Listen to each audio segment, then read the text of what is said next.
A gente fala agora sobre a continuidade do PERSE, o Programa de Ajuda a Empresas do Setor de Eventos que foram duramente prejudicadas pela pandemia. E a nossa entrevistada é a deputada federal Renata Abreu, relatora do projeto que mantém o programa. Tudo bem, deputada? Muito obrigado sempre pela atenção, pela gentileza. Boa noite. Boa noite, é uma alegria estar com vocês aí na Jovem Pan, prazer enorme. Bom, inclusive hoje o ministro Padilha chegou a declarar que o programa vai continuar, inclusive o incentivo será mantido, o teto de 5 bilhões de reais por ano. Para a gente poder entender, o programa vai ser mantido da forma como sempre foi? Haverá alguma alteração? O que se espera, deputada? Olha, a gente fez alguns ajustes no programa, principalmente alguns pontos para combater o mau uso do programa, criando regras, por exemplo, de empresas que não faturavam nada em 2017, 2018, 2019, elas não terão como usufruir do benefício, para evitar empresas que estavam inativas, que de alguma forma se habilitaram para o programa, responsabilidade solidária também dos compradores dessas empresas. Então, criamos uma série de regras para evitar o mau uso, garantimos também a manutenção 100% do programa em 2024, que era um anseio do setor pela insegurança jurídica dessa mudança que teve na medida provisória.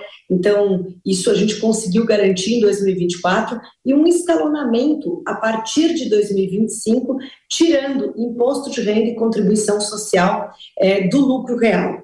O governo queria a exclusão por completo do lucro real, mas nós entendemos que uma questão de justiça preservar também aquelas empresas que não necessariamente por estarem no lucro real, elas estão no lucro. Muitas empresas estão nesse regime fiscal e têm prejuízo. E é importante que a gente considere isso. Então, o faseamento, o escalonamento, retirando imposto de renda e contribuição social, vai garantir para as empresas de lucro real que estão no prejuízo a manutenção do benefício e, naturalmente, muito importante para a manutenção dos empregos. E esse critério foi considerado no escalonamento. O programa foi previsto com orçamento pelos 3 anos de 15 bilhões, né? E, naturalmente, se a transparência da Receita de publicar esses números bimestralmente, para que todo o setor possa ir acompanhando e, se necessário for, que a gente possa fazer algum ajuste no projeto em 2025, se tiver algum extrapolamento dos números estabelecidos. E, deputada, como é que é a tramitação disso a partir de agora com esse acordo? Amanhã, na verdade, nós estaremos no Colégio de Líderes para homologar o acordo. No meu projeto, eu propus a manutenção dos 44 quinais, mas isso será discutido com os líderes, né, para ver se a gente consegue ir para plenário sem absolutamente nenhum destaque, ou seja, compreendendo o que é importante para o Congresso, né, alinhando com o orçamento público e ajustando para que a gente consiga avançar sem nenhuma emenda, sem nenhum destaque. Deputada Renata Abreu, do Podemos aqui de São Paulo, chama agora os nossos comentaristas. Dora Kramer faz a próxima pergunta. Dora. Boa noite, deputada. Deixa eu ver se eu entendi. Eu tinha lido que o governo aceitaria que não se entrasse, as modificações não entrassem em vigor neste ano, né? Isso está correto. E também mas insistia na redução do número das empresas que poderiam ser beneficiadas. Isso entra no acordo? Continua essa restrição por parte do governo? Como é que vai ser resolvido isso, se é que já não foi? Isso será resolvido, Dora, no Colégio de Líderes. Por quê? Qualquer redução que eu fizesse antes, naturalmente você teria muitas emendas, destaques. Então, é importante que tenha um acordo no Colégio de Líderes dos quinais finais que serão mantidos. Então, pode haver ainda redução de quinais, dependendo de como se desenhar amanhã, junto com os líderes. A ideia é que não tenha destaque e emenda. Agora eu passo a palavra para o Cristiano Vilela. Estamos conversando com a deputada Renata Abreu, relatora do projeto que mantém o PERSE, o Programa de Ajuda aos Empresários. Bom, e nesse momento, mais gente se juntando, além da nossa transmissão pela televisão, pelas plataformas, o pessoal que nos ouve pelo rádio, muito obrigado pela audiência. Estamos conversando com a deputada federal Renata Abreu, relatora do projeto do PERSE, que agora o programa será mantido nesse acordo entre o parlamento e o governo. Na sequência, a pergunta de Cristiano Vilela. Deputada, boa noite. Deputado, uma das preocupações colocadas pelo ministro Haddad foi de que esse programa estaria sendo utilizado de uma forma indevida para desvios de diversas maneiras, questões até criminais. Houve algum tipo de preocupação no projeto, no projeto relatado pela senhora? Há algum tipo de medida que de alguma forma protege o erário com relação a algum tipo de conduta indevida por parte das empresas? Sim, é claro que em qualquer setor, em qualquer programa, você pode ter desvio. E aí é muito importante que a gente fiscalize e puna, né? Então, dentro do projeto, criou-se a autorregularização, ou seja, aqueles que usufruíram mal do recurso poderão se autorregularizar, parcelando, inclusive, essa dívida, sem multa, mas pagando juros naturalmente. Também criou travas, por exemplo, na questão do CNAE primário, a restrição no CNAE primário, que ainda está sendo discutido com os líderes, porque tem questionamento sobre isso.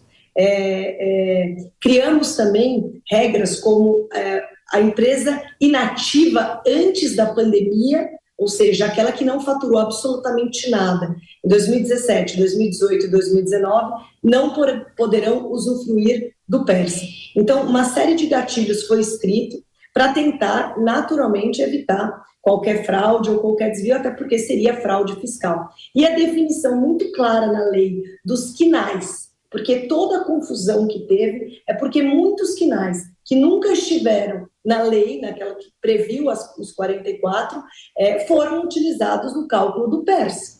Isso não poderia. Então, naturalmente, é necessário que a Fazenda encurte as rédeas e acompanhe mais de perto essas empresas que nunca poderiam estar. Para isso, teve uma proposta deles que nós acatamos, que é a habilitação prévia, ou seja, as empresas de lucro real, e a discussão está muito em torno disso, porque o governo quer que se estenda a todas as empresas, mas no nosso relatório a gente previu a habilitação prévia das empresas de lucro real, até porque elas deverão optar se elas querem o benefício do PERSE ou se elas querem a compensação do prejuízo fiscal. Então, aquela alegação do duplo benefício, ela fica restrita agora. Elas terão que optar se quer um ou outro. A discussão que hoje está com o governo é que o governo gostaria de estender a habilitação prévia para todos. O setor entende que pode burocratizar, mas eu entendo que, criando regras claras na lei para mostrar que a habilitação é só uma forma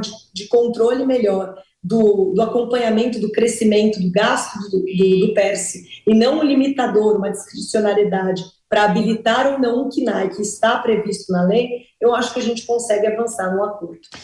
Deputada, houve então, no caso do PERSE, um acordo do governo com o Congresso Nacional, mas eu pergunto, como é que será a semana do Congresso, porque se fala muito da pauta bomba, a pauta econômica também, em relação a PECs que são discutidas ainda no Congresso Nacional, e a tentativa do próprio governo de melhorar a relação com o Congresso, tentando ampliar a articulação. O que a senhora acha que deve ocorrer nessa semana?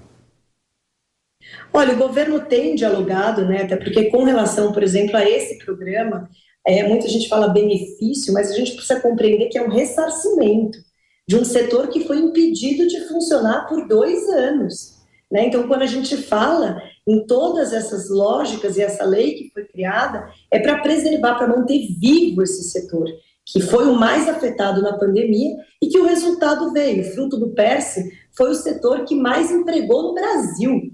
Então, os resultados vieram, a transação tributária permitiu que o governo arrecadasse mais de 20 bilhões de reais com a transação que foi feita, e a gente entende, inclusive, que se teve algum exagero do programa por empresas que usaram mal, a própria autorregularização vai ressarcir esse recurso para o governo. E, naturalmente, eu entendo que todos os projetos daqui para frente precisam ser dialogados com a sensibilidade devida, olhando o orçamento público e olhando as reais necessidades do país e o impacto de qualquer medida como essa do PERSE realmente na economia do Brasil, no emprego dos brasileiros e no crescimento e na prosperidade do nosso país. Deputada Renata Abreu, do Podemos São Paulo, muito obrigado mais uma vez pela entrevista à Jovem Pan. Boa semana, bom trabalho. Obrigada, um grande abraço, parabéns pelo trabalho. Muito obrigado.